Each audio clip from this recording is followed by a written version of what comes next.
আমি স্বাধীনতার ঘোষণা করছি।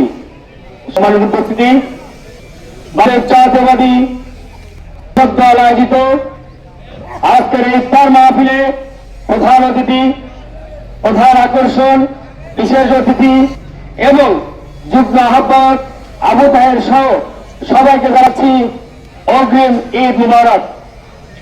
আপনারা জানেন বাংলাদেশ জাতীয়বাদী দল বিএনপির শক্তিশালী একটি সংগঠন বাংলাদেশ জাতীয়বাদী কৃষক দল। বন্ধুরা আমার, আপনারা জানেন 1947 সালে এই সংগঠনটি তৈরি হয়েছিল।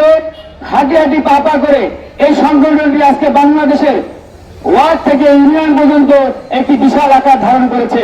তাই আপনাদের মধ্যে একটি কথাই বলতে চাই, এদেশের বহুদলীয় গণতন্ত্রের প্রতিষ্ঠাতা, যার জন্ম না হলে বাংলাদেশে বহুদলীয় গণতন্ত্রের জন্ম হতো না, সেই শহীদ প্রেসিডেন্ট জিয়াউর রহমানের হাত ধরে বাংলাদেশ জাতীয়বাদী কৃষক দল আজকে বাংলাদেশে একটি বিশাল সংগঠনে পরিণত হয়েছে। বন্ধুরা আমার, আপনারা জানেন ভারতে বসে ওই শেখ হাসিনা ষড়যন্ত্র করছে বাংলাদেশের বিরুদ্ধে।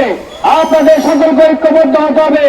একটি কথা বলতে চাই, নানান মানুষ নানান পথ, দেশ বাঁচাতে ঐক্যমত।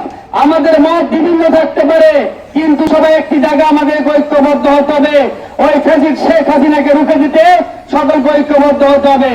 বন্ধুরা আমার, আপনারা জানেন এই ইফতার পার্টিগুলো আজকে বাংলাদেশে যদিও একটি মুসলিম দেশ, কিন্তু আওয়ামী স্বৈরাচারী শেখ হাসিনা ক্ষমতাকালীন আমরা কেউ করতে পারি নাই। ঠিক কিনা বলেন? আমরা কেউ করতে পারি নাই। আর বাংলাদেশে 5 জন মুসলমান এক জায়গায় বসে ইফতার করলে সেটা নাকি বিএনপির ইফতার বাড়ি, তারা নাকি জঙ্গি সংগঠন।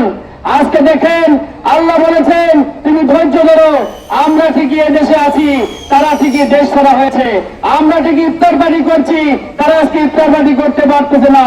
তাই জুলুম নির্যাতন না করে আমরা অতীত থেকে আমাদেরকে শিক্ষা দিতে হবে যে জুলুম নির্যাতন করে জনগণের পাশে থাকা যায় না।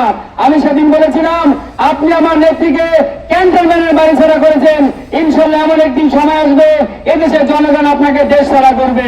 ঠিকই দেশ ছাড়া করেছে। বন্ধুরা আমার, তাই আপনাদেরকে একটি কথা বলতে চাই, সর্বশেষে মার্কিন প্রেসিডেন্ট বারাক ওবামা বলেছেন, সবাই বলে আমেরিকা, আমি বলি নো ইউনাইটেড। আমাদের সবাইকে ঐক্যবদ্ধ থাকতে হবে।